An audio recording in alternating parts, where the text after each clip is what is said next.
બ્લાઉઝનો આગળનો ભાગ છે. હવે આગળનો ભાગ દોરવા માટે તમારી બ્લાઉઝની લંબાઈ જે હોય એની અંદર 2 ઇંચ પ્લસ કરું. શોલ્ડર લેવા માટે કોષ્ટકમાં જોવાનું કે 60નું ગળું બનાવે છે એટલે કોષ્ટકમાં શોલ્ડરનું અડધું -2. શોલ્ડર 14 હોય તેનું અડધું થાય 7. 7માંથી 2 માઇનસ કરે એટલે 5.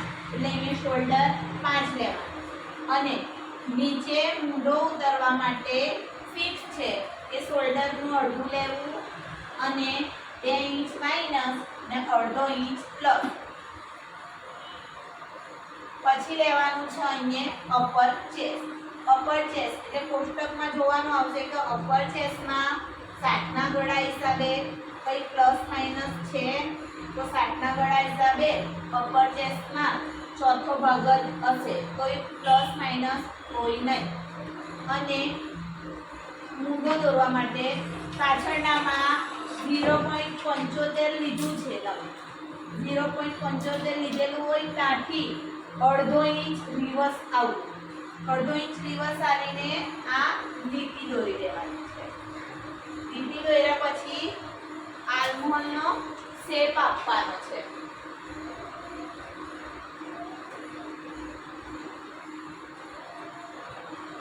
આ રીતે. અને શેપ આપ્યા પછી તમારે અહીંયાથી અડધો ઇંચ છોડીને આ તમારે આખું શેપમાં માપવાનું. જે તમારો આર્મહોલ હોય એનું અડધું આવવું જોઈએ.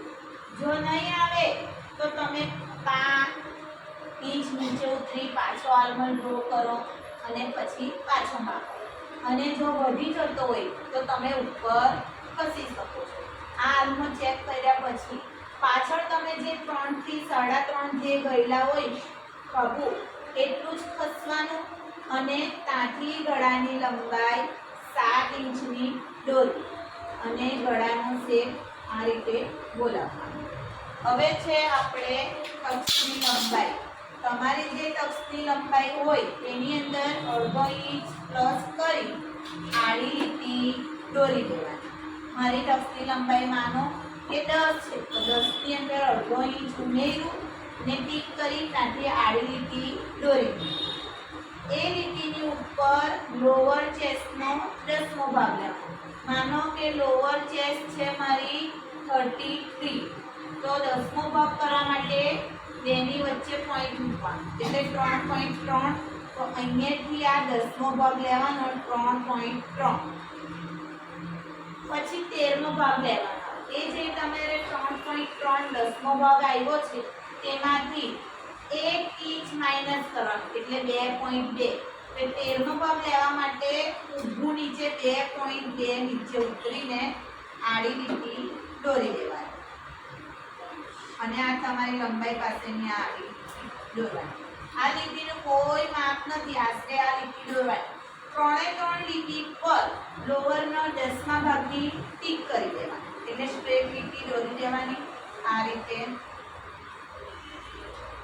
હવે તમારે જોવાનું છે પહેલો ટક્સ લેવા માટે જો લોઅર ચેસ્ટ 35 થી ઓછી હોય તો 0.75 લેવું અને જો 35 થી વધારે હોય તો 1 ઇંચ લેવું. તો તમે આ 13મા ભાગની લીટી છે ત્યાં આગળ મારી 35 થી ઓછી છે એટલે 0.75 આપતે અને 0.75 આપતે. જે તમે અહીંયા લીધું હોય એને સ્ટ્રેટ નીચે લઈ લેવું. અને આ તમારે રોકેટ ટક્સ બનાવો. આ પહેલો ટક્સ થયો. હવે તમારે બીજો ટક્સ લેવા માટે મેન ટક્સનો પોઈન્ટ હોય ત્યાંથી 2.5 ઇંચ ખસું એ ફિક્સ છે બધા માટે કે અહીંયાથી 2.5 ઇંચ ખસી જાઓ. 2.5 ઇંચ ખસ્યા પછી જે 13મા ભાગની લીટી છે તે લીટીને છેડતી આ રીતે ક્રોસ લીટી. આ લીટીનું કોઈ માપ નથી, આશરે આ લીટી દોરી દેવાની. એ લીટી દોર્યા પછી જ્યાં તમારી 13મા ભાગની લીટી પર છેડે છે ત્યાંથી 1/2 ઇંચ ઉપર ને 1/2 ઇંચ નીચે એટલે આ આખો ટક્સ તમારો 1 ઇંચનો થવો જોઈએ.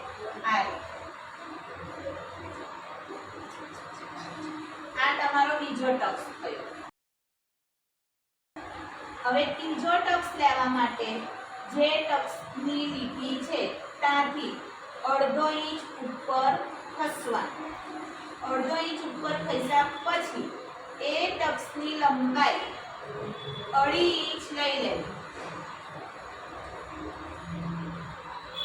આ ટક્સની લંબાઈ 2.5 ઇંચ. હવે જે અડધો ઇંચ ઉપર ગયા છે એ લીટી 2.5 ઇંચની લીધા પછી 0.25 ઉપર ને 0.25 નીચે અને આ દોરી દેવા. હવે તમને ક્યારે ખબર પડે કે આ ટક્સ સાચો છે કે ખોટો? તો જો આ તમે ત્રીજો ટક્સ અને પહેલા ટક્સની વચ્ચે 1 ઇંચથી 1.25 ઇંચનો ગેપ આવે તો માનવાનું કે આ ટક્સ તમારો સાચો. જો નહીં આવતી હોય તો આ ટક્સને તમે આગળ ખસેડી શકો છો. 2.5 ઇંચની જગ્યાએ તમે 3 ઇંચ પણ લઈ શકો છો. ચલો હવે લેવાનો છે ચોથો ટક્સ. તો આ આર્મહોલમાં રાઉન્ડ શેપમાં 5 થી 5.5 નીચે ઉતરો. રાઉન્ડ શેપમાં 5 થી 5.5 નીચે ઉતર્યા પછી મેન ટક્સના પોઈન્ટ સાથે આ લીટી દોરવી. એ દોર્યા પછી તમે 5 કે 5.5 ઉતાર્યા હોય, જો 5 ઉતાર્યા હોય તો 5.25 ને 5.5 પાપા ઇંચનો ટક્સ લેવાનો છે. પાપા ઇંચનો ટક્સ લીધો. હવે એ ટક્સની લંબાઈ તમારે 3.5 જ્યાં આવે ત્યાં જોઈન્ટ કરવાની. આ લીટી પર 3.5 આવે ત્યાં. આ તમારા 4 ટક્સ કમ્પ્લીટ થયા. હવે તમારે દોરાનું માર્જિન ઉમેરવાનું આવે.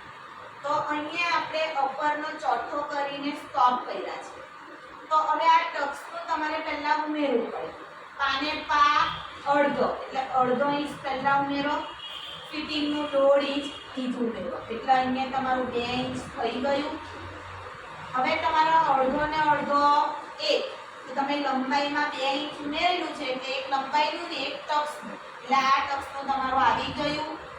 હવે તમારે અહીંયા કમર લેવું.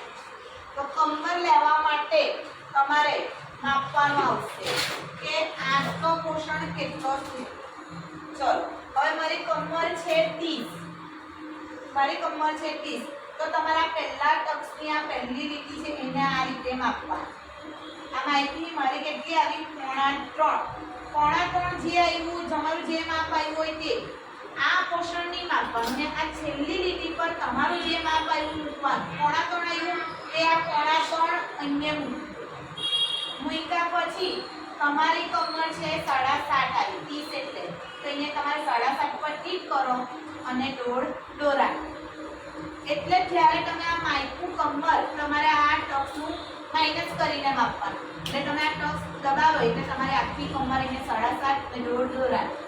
એ કર્યા પછી તમારે આ ટક્સને પકડીને ઉપરની સાઈડ રાખી કાંકરી મારવી ને પછી દોરાની એમ લીટી ડ્રો કરવી. તમારું આ ટક્સનું અહીંયા 1.5 ઇંચ ઉમેરાઈ ગયું. આ ટક્સનું અહીંયા નીચે લંબાઈમાં ઉમેરાઈ ગયું. લંબાઈમાં ઉમેર એટલે આ તમારા આ ટક્સનું પણ અંદર આવી ગયું. હવે આમાં